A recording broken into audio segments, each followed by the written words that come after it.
Assalamu alaikum dear math learners. Today we are on the last exercise of 7.5. So finally 7 chapter is going to be an end. So let's start question number 1 part number 3.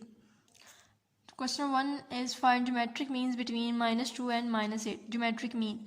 So geometric mean find करने के पहले हमें formula पता होना चाहिए. geometric mean का formula है GM means geometric mean equals plus minus square root AB. इतना सा ए इसमें फर्स्ट टर्म को कहेंगे और बी सेकंड टर्म को कहेंगे. जैसे कि आपको याद होगा अरिथमेटिक मीन हमने पढ़ा था. अरिथमेटिक मीन का फॉर्मूला था, यहाँ मैं साइड लिख देती हूँ. अरिथमेटिक मीन का फॉर्मूला ए प्लस बी ओवर 2 होता है. ज्योमेट्रिक मीन में आपने ए और बी को मल्टीप्लाई करना है और स्क्वायर रूट लेना है. सो यहाँ पे प्लस माइनस ए बी की जगह हम वैल्यूज डालेंगे. ए की जगह -2 आएगा और बी की जगह -8 आएगा. दरमियान में मल्टीप्लाई का साइन आना, इसलिए इसको ब्रैकेट में रखा है. प्लस -2 8 टाइम्स 16 हो जाएगा और 16 का स्क्वायर रूट लेंगे तो ये आ जाएगा +-4. This is the answer. ये जो क्वेश्चन है ये शॉर्ट क्वेश्चन में लाजमी आता है और आसान सा भी है. सो आपको ये आना चाहिए. Question number 2 part 2 insert 2 geometric means between 3 and 81. जैसे कि आपने पिछले एक्सरसाइज में किया था, तो वहाँ पे आपने एक्सरसाइज 7.3 में आपने अरिथमेटिक मीन्स इंसर्ट करने थे, जिसको आपने कैपिटल A1 कैपिटल A2 से डिनोट किया था. अब आपने ज्योमेट्रिक मीन्स इंसर्ट करने. सो 3 और 81 के दरमियान में हम जो ज्योमेट्रिक मीन को इंसर्ट करेंगे, ये 3 और 81 के दरमियान में आपने कैपिटल G1 और कैपिटल G2 से डिनोट करेंगे ज्योमेट्रिक मीन्स को. जैसे हमने अरिथमेटिक मीन को कैपिटल A1 कैपिटल A2 से किया था, इस तरह ज्योमेट्रिक मीन्स को कैपिटल G1 कैपिटल G2 से करेंगे. अब G1 G2 का फॉर्मूला आना चाहिए. G1 का फॉर्मूला होगा A1R, G2 का होगा A1R स्क्वायर, इस तरह G3 का होगा A1R क्यूब, A1R 4, इस तरह से चलता जाएगा. जैसे कि आपने अरिथमेटिक मीन में देखा था, उसमें जो कैपिटल A1 होता था, यहाँ मैं साइड पे बना लेती हूँ, जो उसमें कैपिटल A1 होता था वो था A1 प्लस D. इस तरह A2 होता था A1 प्लस 2D, उसमें प्लस होता था और D मल्टीप्लाई होता था 2D 3D इस तरह से. यहाँ पे भी आपने क्या करना है, G1 में A1 वैसे ही रहेगा और R इसमें मल्टीप्लाई होगा और फिर R स्क्वायर R क्यूब इस तरह से आता जाएगा. तो अगर आप यहाँ देखें, यहाँ पे A1 तो मौजूद है, A1 3 है. A1 means first term which is 3. इसके अलावा हमने फॉर्मूला देखें तो आपको R चाहिए. अब R आपके पास है नहीं, तो R फाइंड करने के लिए क्या करेंगे, nth टर्म यूज़ करेंगे. nth term means last term. तो लास्ट टर्म यहाँ पे A4 है विच इज़ इक्वल टू 81. 1 2 3 4, तो A4 जो है वो 81 के इक्वल है. और जैसे कि AN होता है तो N किसके इक्वल आ गया, 4 के. इस तरह से आ जाएगा. तो अब आपने क्या करना है, यहाँ पे वैल्यूज डालनी है. AN equal to A1 R power N-1, जो कि ज्योमेट्रिक मीन्स की n टर्म का फॉर्मूला. यहाँ से आप R की वैल्यू निकालेंगे. सो AN की जगह क्या आएगा 4, A1 की जगह क्या आ जाएगा 3 और R आपने फाइंड करना है. यहाँ पे पावर N-1 है मीन्स 4 - 1. इसके आगे A4 यहाँ पे आ जाएगा इक्वल टू 3 और A4 क्या था, 81 था. यहाँ पे हमने लिखा था A4 इक्वल टू 81, तो A4 की जगह हमने क्या डालना है, 81 और 3 और यहाँ पे आ जाएगा R पावर 4 - 1 3. अब ये 3 यहाँ पे मल्टीप्लाई हो रहा है, यहाँ जाके डिवाइड होगा. 81 over 3 equal to R power 3. तो ये कैंसिल करेंगे तो R पावर 3 इक्वल आ जाएगा 27 के. अब क्योंकि आपके पास ये क्यूब है और आपने क्या करना है, जस्ट R निकालना है, तो क्या करेंगे, दोनों तरफ इसका फैक्टर बना लेंगे. 27 के फैक्टर्स बना लें आप. तो 27 के जब फैक्टर्स बनाएंगे तो ये आएगा 3 9 टाइम्स, 3 3 टाइम्स एंड 3 1 टाइम्स. ये फैक्टर्स हो जाएंगे 3 पावर 3 इस तरह से. अब ये ऊपर वाला जो है इसका हम क्यूब रूट लेंगे. जैसे क्यूब रूट लेते हैं उससे स्क्वायर स्क्वायर कैंसिल होता है. इस तरह क्यूब कट करने के लिए क्यूब रूट लेते हैं, दोनों तरफ क्यूब रूट ले लिया. 3 जो है वो कैंसिल हो जाएगा और R इक्वल टू 3 बच जाएगा. अब देखें आपके पास फॉर्मूले में क्या क्या चाहिए था, A1 चाहिए था, R चाहिए था. तो A1 भी मौजूद है और R भी हमने फाइंड कर लिया. सो G1 के फाइंड करेंगे. G1 equal to A1R. A1 क्या है 3 और R क्या है 3. तो A1 3 and R is 3, 3 times 9. G2 equal to A1R square. तो A1 3 है, R भी 3 है, इसका स्क्वायर. पहले पावर ओपन करनी है, 3 और 3 का स्क्वायर 9 9 3 टाइम्स 27, तो ये G2 आ गया। अब जो आपके पास ये एक सीक्वेंस बना था, इसको आपने कंप्लीट करना है। तो 3 और उसके बाद क्या आएगा, G1 की जगह 9, G2 की जगह 27 और जो लास्ट है वो 81। तो ये आपका डिज़ायर्ड सीक्वेंस बन जाएगा। ये क्वेश्चन आपने सही तरह समझना है, क्योंकि आगे भी जितने क्वेश्चन 3 क्वेश्चन हैं उसमें आपने 3 geometric means, 4 geometric means, 5 geometric means तक इंसर्ट करना है। तो अगर आपको पहला क्वेश्चन सही तरह समझ आ जाएगा, आपको ये बात समझ आ जाएगी, तो ही आपको आगे समझ आएंगे। अगर आपको एक दफ़ा सुनने से नहीं आता, आप इसको गौर से बार बार सुने कि मैं इसमें क्या बता रही हूँ, तो आपके लिए अगले क्वेश्चन आसान हो जाएंगे। Okay, question number 3 part number 2, जैसे क्वेश्चन नंबर 2 में था, उसमें आप अपने 2 ज्योमेट्रिक मीन इंसर्ट करने थे, अब आपने 3 ज्योमेट्रिक मीन इंसर्ट करने।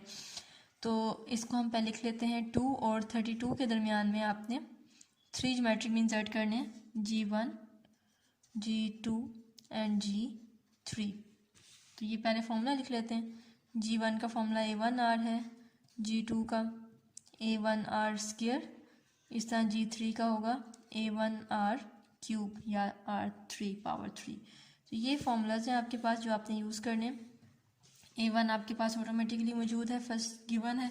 A1 2 है, तो अब R फाइंड करना है। तो लास्ट टर्म AN है, मीन्स लास्ट 1 2 3 4 5, A5 जो है वो 32 आ जाएगी।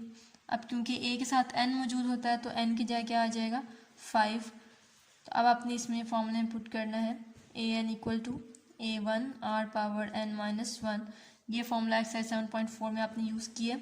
तो यहाँ पे N की जगह क्या आएगा, 5 equal A1 R power N-1। A1 की जगह 2 आ जाएगा और R आपने फाइंड करना है, पावर N-1 मीन्स 5 - 1।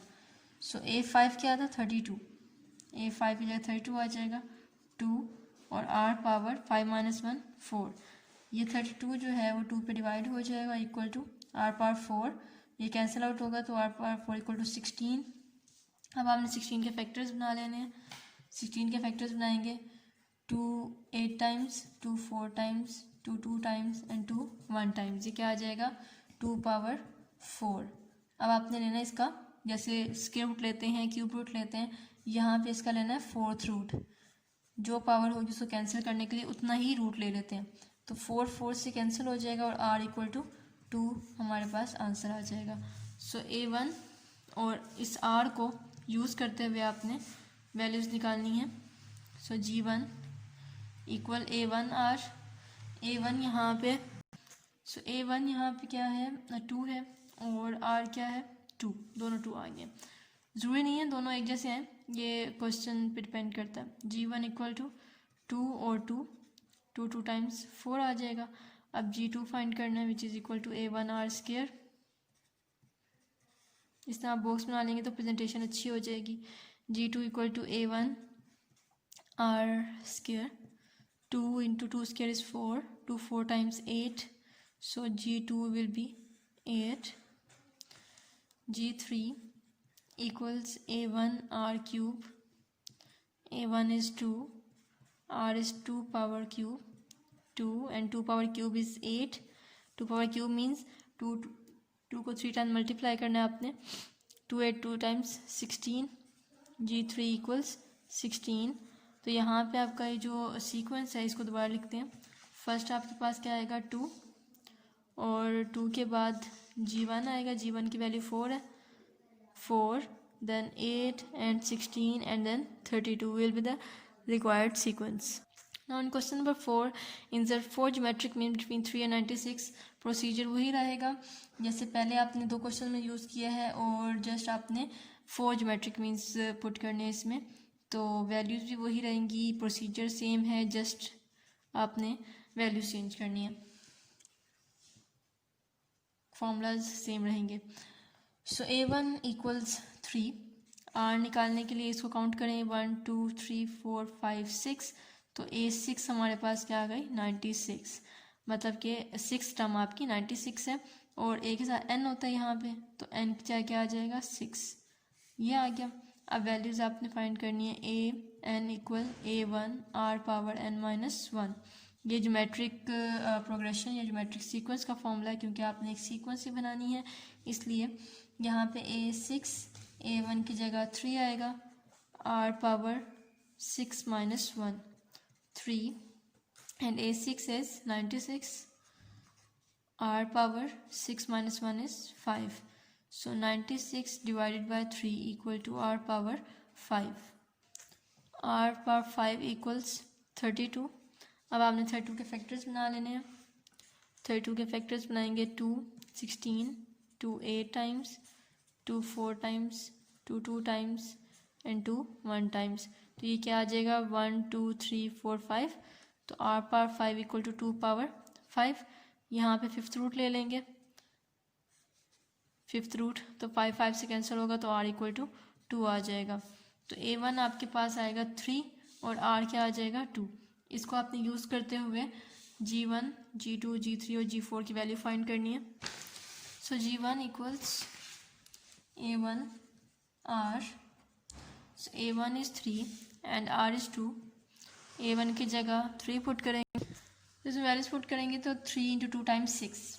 अब इसी तरह G2 फाइंड करेंगे, G2 equal A1 r square, A1 की जगह 3, r की जगह 2 square, 3 and 2 square is 4, 3 4 times 12, G2 equals 12। Next G3 equal A1 r cube, so A1 is 3 and r cube, 3 into 2 cube is 8, 3 8 times 24, and next G4 equals A1 R4, A1 is 3 and R is 2 power 4, 3 into 2 power 4 is 16, 16 3 times 48, so G4 equals 48। तो ये आपका and पे आप sequence आपने लाजमी लिखना है, तो ये आपका सीक्वेंस बन जाएगा G1 G2 की वैल्यूज डाल के। Okay, last question is question number 12 is that 5 geometric means between 32/81 and 9/2। सो यहाँ भी ऐसी सीक्वेंस बनाएंगे 32/81 एंड 9/2 और 5 ज्योमेट्रिक मीन्स ऐड करना है, तो G1 G2 G3 G4 and G5। A1 equals 32/81 और last 1 2 3 4 5 6 7, A7 equals 9/2 and n equal to 7, क्योंकि यहाँ पे 7 है तो ये 3 टर्म्स आ गई आपके पास। अब यहाँ से आपने फॉर्मूला लगाना है an का, A1 r power n minus 1, an is 7, A1 r power 7 minus 1, A7 equals 9/2 equal to 32/81 and r power 7 minus 1 6। तो ये वहाँ पे जाएगा, ये 9/2, यहाँ पे 81 डिवाइड हो रहा है, वहाँ जाके मल्टीप्लाई होगा और ये 32 वहाँ जाके डिवाइड हो जाएगा इक्वल टू r पावर 6। कि जी अगर आप 7 to 9 के फैक्टर्स बनाएं तो ये 3 पावर 6 आएगी और 64 के फैक्टर्स जैसे मैंने आपको पहले सिखाया एलसीएम लेके, वैसे आप इसके फैक्टर्स बनाएंगे तो 2 पावर 6 आएगी। अब आपने इसे लिखना है 6th रूट ले लेना है, जैसे कि पहले लिया, जितनी पावर होगी उतना ही आपने रूट ले लेना ताकि वो कैंसिल हो जाए। ये कैंसिल हो गया, जैसे आपके पास बच जाएगा 3/2। सो A1 is here and R is here, you will find the G1 G2 and all G5। G1 equal A1 R, A1 is 32/81 and R is 3/2, multiply it, you will get, इसको आप simplify करेंगे तो आपके पास G1 की value आ जाएगी 16/27, G1 equals 16/27। इस तरह आप G2 की वैल्यू निकालेंगे, G2 equal to A1 R square, A1 is 32/81, R square means 3/2 square, पहले ब्रैकेट ओपन करने, 32/81, 3 का square is 4 and 3 square is 9 and 2 square is 4, इनको मल्टीप्लाई करना है आपने और आंसर निकालना है। सो G2 मिल जाएगा आपको 8/9। G3 आप फाइंड करना, तो जी इस तरह चलते हुए आपने G3 A1 R cube, A1 32 लगाएंगे, R क्यूब लेंगे, क्यूब ओपन करेंगे तो यहाँ पे 3 का क्यूब आ जाएगा 27, 2 का क्यूब 8 आ जाएगा, और इसको अगर आप सिंप्लीफाई करें तो 4/3 आ जाएगा। कैलकुलेटर से आप कर सकते हैं। इस तरह A1R4 निकालेंगे और उसको सिंप्लीफाई करना है, और G5 में A1R5 निकालेंगे, उसको सिंप्लीफाई करके आपका आंसर 3 आ जाएगा, और लास्ट में आपने इसका सीक्वेंस लिख देना है। So students, this was the solution of exercise 7.5, and I uploaded all the questions of chapter 7. So I think you have learned all the questions. Thank you so much. Keep supporting.